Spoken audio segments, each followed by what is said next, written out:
Plus కావడానికి chance లేదు కదా వైసీపీకి, ఎట్టి పరిస్థితుల్లో కాదు. సో మనం ప్రాబిలిటీస్ తీసుకుంటే మైనసే అవుతుంది. మైనస్ అయినప్పుడు అది 48 అవుతుంది, ఇదేమో 50 అవుతుంది. ఈ 2% ఇటు కలిసినప్పుడు 100% కూటమి వస్తుందని చెప్పి ఆయన కూడా చెప్పినట్టుగా ఇండైరెక్ట్గా. కానీ నెంబర్స్ చూస్తారు కదా సార్, పర్సెంట్. ఇప్పుడు మాకు కూడా నెంబర్సే చూస్తున్నారు. పర్సెంటేజ్ అరే బాబు 15% డిఫరెన్స్ ఉంది, అందుకని ఇంత హ్యూజ్ నెంబర్ డిఫరెన్స్ వస్తున్నాయి. దట్ డజంట్ మీన్ దట్ మొత్తం కూటమి ఎవరు లేరు, కూటమికి ఉన్నారు, అది వైఎస్ఆర్సీపీకి ఉన్నారు అని చెప్తున్నాం. బట్ ఎన్ని ఎక్స్ప్లెనేషన్ ఎక్కడ జనాలకి నెంబర్ ఎంత కావాలి, ఎంత నెంబరే చూస్తారు. దానికి విచిత్రం ఏంటంటే నంబర్ ఇచ్చారు, నంబర్ కింద ఓట్ షేర్ ఇచ్చారు. ఆ ఓట్ షేర్ ఇచ్చేటప్పటికి డౌట్ వస్తుంది. ఆ నెంబర్ వరకు ఇచ్చేసినట్టయితే అసలు ఉండేది కాదు. బహుశా అలా జనరల్గా అది మామూలుగా +2 అయితే మాత్రం ఖచ్చితంగా కూటమి వస్తున్నట్టేగా. 100% 50% దాటేసింది ఓవరాల్గా. 50% వచ్చి పోయినసారి అదే కదా 51 వచ్చింది అనుకోండి, అరౌండ్ 50 అంతే వచ్చేస్తుంది. సో ఆయన ఇచ్చింది కూడా ఆల్మోస్ట్ కూటమి అయిపోయి ఉన్నట్టు నాకు అనిపించింది. అదే నేను రివ్యూ చేశాను. +2 వచ్చి 48 నుంచి మోర్ దాన్ 52, 51కి వెళ్ళిపోతుందంటే ఆబ్వియస్గా కూటమికి ఫేవర్గా ఉన్నట్టే. ప్లస్ దాంట్లో మళ్ళీ Congress vote banking, others vote banking తీసేసి వాళ్ళు 47కి వెళ్ళిపోతారు. అవి తీసేశారు, అదర్స్ చూపించారులేండి, 3%, 4% చూపించారు అనుకోండి. సో సరే, ఆయన యాంగిల్లో ఆయన ఇచ్చారు అనుకోండి. 100% సమస్య లేదు సార్ అది పర్సంటేజ్ గురించి. మీ దానికి నక్కకి నగలోకి అనుకున్న తేడా ఉంది. అసలు అది కంపేర్ చేయడానికి అసలు ఛాన్సే లేదు. నేను కూడా అదే చెప్పాను రివ్యూలో కూడా. ఇప్పుడు ఒక ఫిగర్ అయితే ఇచ్చారు, ఇది తప్ప ఉప్పు అనేది జూలై 4 తెలుస్తుంది.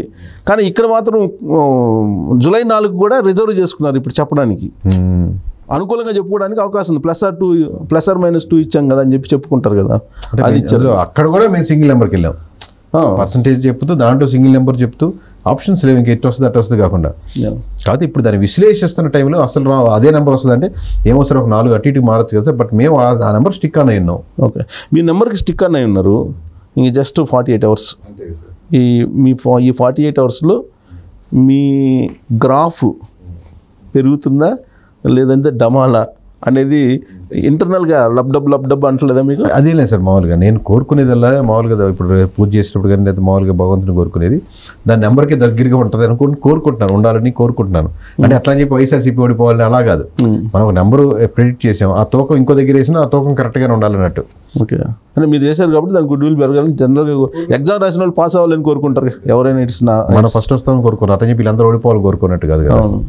సో మీరు మొత్తం ఈ ప్రజెంటేషన్లో, ఎగ్జిట్ పోల్ ప్రజెంటేషన్లో ఇంకొక మాట కూడా అన్నారు, కొనలేరు అనేటువంటిది ఒక మాట అన్నారు, గుర్తుందా మీకు? అది ఎందుకు మెన్షన్ చేశారు? చాలా మంది కొనాలని ప్రయత్నిస్తుంటారు కదా సార్, ఆబ్వియస్గా ప్రెజర్ వస్తూ ఉంటుంది, అది ప్రభావం చేయాలని. వాళ్ళు తప్పబట్టిన వాళ్ళ టైం అది, వాళ్ళ ఫీల్డ్ అది.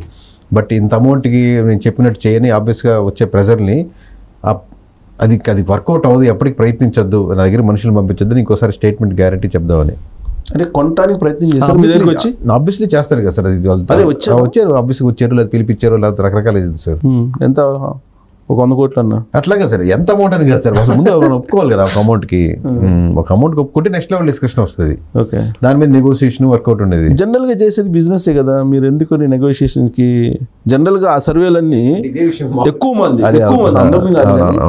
మంది సర్వేలు చేసేది, సర్వే కదా ఏది చేసినా బిజినెస్సే. ఇప్పుడు సామాజిక సేవ చేద్దామని చెప్పి ఎవరు అనుకోరు కదా, ఉద్దర సేవ చేస్తామని ఎవరు అనుకోరు కదా. ఇప్పుడు వస్తున్నటువంటి సర్వేలు ఇవాళ దాదాపు ఒక 40 సర్వేలు వచ్చినాయి, ఎగ్జిట్ పోల్స్ ఇచ్చినాయి, 40 ఇచ్చినాయి ఆల్మోస్ట్.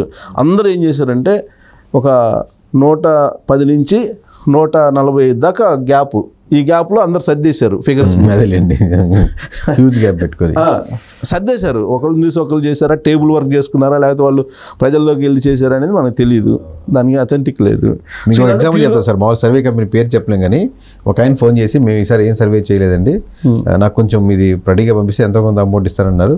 లేదండి మేము టైట్ ఫైట్ చేస్తున్నాము, ఇంకా వర్కౌట్ చేస్తున్నాం, తర్వాత పంపిస్తాను 170 నాకు పంపించండి పీడిఎఫ్. ఎట్టో ఎగ్జిట్ పోల్స్ చేశారు కదా, ఎగ్జిట్ పోల్స్ అప్పుడు ఎలక్షన్స్ అయిపోయినాయి. అప్పుడు లేదండి ఇది అన్నారు. తర్వాత మనం చూస్తే ఆ లిస్టులో అది కూడా కనపడింది. అదే ఎగ్జాంపుల్. ఇప్పుడు నాకు కూడా అవగాహన ఉంది. 40లో మన దగ్గరికి వచ్చినాయి 25 ఉన్నాయి నిన్న. ఆ 25లో ఎవరెవరు చేశారు, ఎవరు టేబుల్ వర్క్, ఎవరు ఫీల్డ్లో చేసేది తెలుసు నాకు కూడా. మొత్తం అవుట్ ఆఫ్ 25లో నాకు వచ్చినట్లో కనీసం 4-5 ఉంటాయి, ఏదైనా కొంచెం కొద్ది గొప్ప ఫీల్డ్లోకి వెళ్ళి చేసిన వాళ్ళు, దాంట్లో సీరియస్ చేసిన వాళ్ళు 2-3 ఉంటారు, అది నాకు కూడా తెలుసు. సో బిజినెస్ కోసం చేస్తారు. సో మీ మీ మీ ఫ్యూచర్లో ఏంటి, బిజినెస్ యాంగిల్లోనా లేదంటే ఇలానే స్టిక్ అనే ఉంటారా? ఫ్యూచర్లో అంటే పర్సనల్గా నాకు వ్యక్తిగతంగా ఉన్న ఆలోచన ఏంటంటే సార్, తక్కువలో క్లోజ్ చేయాలంటే ఇప్పుడు చాలా అంటే ఓవరాల్ ప్రజలు అనుకున్నటువంటి దానికి పార్టీలు చేసే దానికి చాలా హ్యూజ్ గ్యాప్ ఉంది సార్. మామూలుగా ఇది కాదు ఎక్స్పెక్ట్ చేసేది. అంటే అందరూ పెన్షన్లు ఎక్స్పెక్ట్ చేసట్లేదు సార్. నిజంగా పెన్షన్లు అవసరం ఉండేవాళ్ళు ఊరు మొత్తానికి ఒక్కరే ఉంటున్నారు. గ్రామంలో నిజంగా పెన్షన్ ఇస్తే బతికే, నేను నా జీవితం పెన్షన్ కోసం ఎదుగుతున్నాను ఈ గ్రామంలో ఉండేది. కానీ పెన్షన్ ఇస్తున్నారు కాబట్టి తీసుకునే వాళ్ళు అందరూ ఎక్కువ మంది ఉంటారు. 90% పెన్షన్ ఇస్తున్నారు కాబట్టి తీసుకునేవాళ్ళు. కానీ తీసేస్తే ఓట్లు నష్టపోతారు. అదే మీరు తీసేసి, మీరు ఇప్పుడు గవర్నమెంట్ ఇప్పుడు ఫామ్ అయింది సార్, నేను క్లారిటీ చెప్తాను చూడండి. మీరు పెన్షన్ తీసేసినా దాన్ని ఇంకో దగ్గర కంపెన్సేట్ చేసే విధంగా గ్రామంలో ఇక్కడ హాస్పిటల్కి, గవర్నమెంట్ హాస్పిటల్ ఇక్కడే ఉంది కట్టిస్తున్నాం దీంతో అని కన్విన్స్ చేయగలిగితే లీడర్ కన్విన్స్ అయ్యే పరిస్థితులు ఉన్నాయి. ఫర్ ఎగ్జాంపుల్ పెన్షన్ చెప్తున్నారు, పెన్షన్ అనే కాదు ఎనీ ఫ్రీ స్కీమ్ డబ్బులు ఇచ్చే దాంట్లో. కానీ ఈ రియాలిటీ జరగట్లేదు. మీరు ఆరోగ్యశ్రీ అని పెడుతున్నారు, మీరు ప్రైవేట్ హాస్పిటల్స్ని బాగా సపోర్ట్ చేస్తున్నారు ఎనీ పొలిటికల్ పార్టీ. అక్కడ చూపించుకోండి అంటే వాడు 30,000 లక్ష రూపాయలు రాస్తున్నాడు.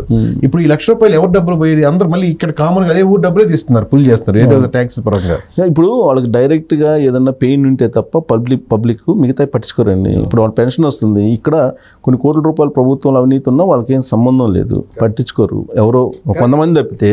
అయితే ఇక్కడ చేయాల్సింది ఏంటంటే, ఇప్పుడు నరేంద్ర మోడీ ఒక ప్రయోగం చేశారు. ఇప్పుడు సబ్సిడీ సిలిండర్ని వాపస్ ఇచ్చేయండి ధనవంతులు అని చెప్పి ఒక పిలిపిచ్చాడు. దాదాపు కొన్ని కోట్ల కనెక్షన్స్కి సంబంధించి మాకు సబ్సిడీ వద్దని చెప్పి ఇండివిజువల్గా బయటకు వచ్చి వాళ్ళు ఇచ్చారు. అలాంటి అవేర్నెస్ కల్పించి మాకు పెన్షన్ వద్దు, మాకు ఇది వద్దు అని చెప్పి, ఆ స్కీమ్స్ వద్దు అని చెప్పి ఒకటి ఏకీపిస్తాను సార్. బట్ లా అండ్ ఆర్డర్లో మేము స్ట్రాంగ్గా బిలీవ్ చేసేది, మీరు రెడ్ లైట్ పడ్డప్పుడు ఆగండి, దయచేసి చూడండి, లైన్లో వెళ్ళండి అనేది ఒక క్రమం. అది మామూలుగా సోషల్ ఇంజనీరింగ్లో వాళ్ళు మెచ్యూర్నెస్ పెంచేది, అది ఆ క్రమం జరుగుతూ ఉండాలి ఇప్పుడు.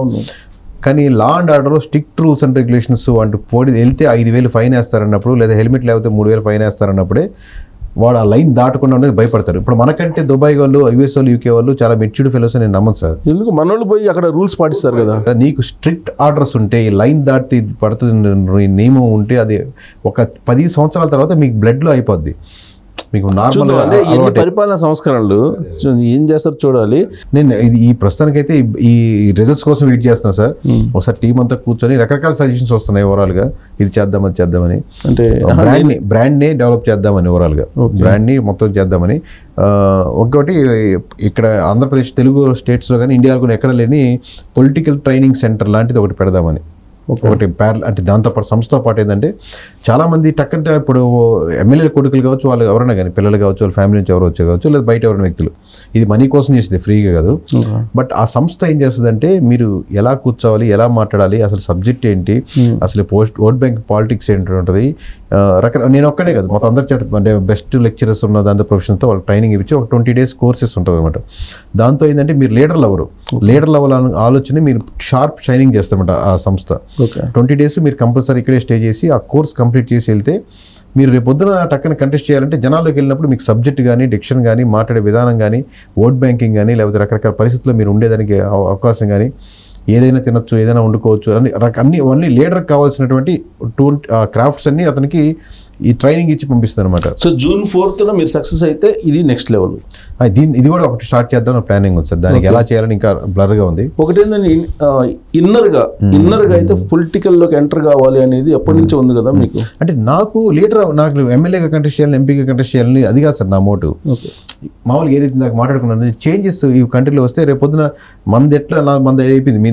మా ముందు జనరేషన్, మీకు నాకు 10 years, నా తర్వాత కూడా వచ్చేస్తుంది రేపు నెక్స్ట్ జనరేషన్. వైడ్ ఆ కంట్రీస్ అలా ఉన్నాయి కదా, మన కంట్రీలో ఒక బాధ అయితే ఉంది. ఆ బాధకి మేబీ లైన్ అవుద్దేమో, రేపు పొద్దున మంచి లీడర్లు అవుతుంటే వాళ్ళని రైట్ డ్రాయింగ్లో తయారు చేసేదానికి నేను ఎంతమంది హెల్ప్ అవ్వాలని ఉంది. అదైతే ఒక ఆలోచన. అది ఎలాగో మెటీరియలైజ్ అవుతుంది రావడానికి ఆల్రెడీ మెటీరియలైజ్ చేసుకుంటూ వచ్చారు కదా, 0 నుంచి చాలా దూరం వచ్చేస్తారు కదా, చాలా దూరం వచ్చారు కాబట్టి ఇంకా నెక్స్ట్ లెవెల్ అదే కదా. ఇన్ కేస్ ఏ టీడీపీ లేదా జనసేన ఎవరో ఒకరు ఆఫర్ ఇచ్చారనుకోండి, పార్టీలోకి రమ్మని, పార్టీలో 100% వెళ్ళదు సార్. షూరా? Sure sir, 100%. ఏ పార్టీలోకి? ఏ పార్టీకి వెళ్ళదు. అంటే ఆ పార్టీలు ఆ విధంగా లేవు కూడా అనేది.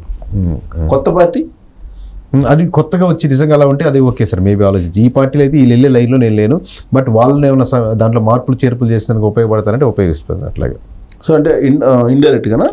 డైరెక్ట్గానే సార్, అఫిషియల్గా ఏముంది, మామూలుగా ఏ పార్టీలో మంచి క్యాండిడేట్స్ ఎవరున్నారు చూసి పెట్టండి అన్నారు ఒకటి. క్యాండిడేట్ సెలక్షన్స్ ఉపయోగపడుతుంది, లేదా క్యాండిడేట్స్ ట్రైనింగ్ ఇవ్వచ్చు, లేకపోతే వాళ్ళు చేసే మిస్టేక్స్ బ్యాక్ ఎండ్ సపోర్ట్ నేను సర్వే చేసి, అంతే తప్ప డైరెక్ట్ పాలిటిక్స్లోకి ఇప్పుడున్నటువంటి పార్టీలోకి ఈ పార్టీలోకి అయితే ఎంటర్ కాదు సార్, ఎంటర్ అయ్యేటువంటి ఆలోచన అయితే లేదు.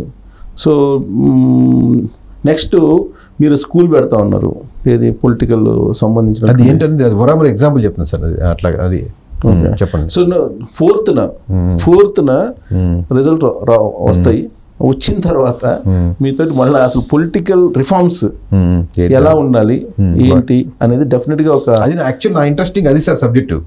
ఇప్పుడు ఇది అనేది ఓన్లీ మైండ్, ఇది నెంబర్స్ మీద మాట్లాడేది, నా మనసు పూర్తిగా మాట్లాడేది అదనమాట. ఏ మార్పులు దేశం ఎక్స్పెక్ట్ చేస్తుంది, ఎలాంటివి ఉంటే బాగుంటుంది, అవి నా బలమైన సబ్జెక్ట్ అనమాట అది. ఓకే, నెక్స్ట్ మనం ఇది June 4th రిజల్ట్ వచ్చిన తర్వాత డెఫినెట్గా పొలిటికల్ రిఫార్మ్స్ మీద డెఫినెట్గా కంటిన్యూగా మనం షో పెడదాము.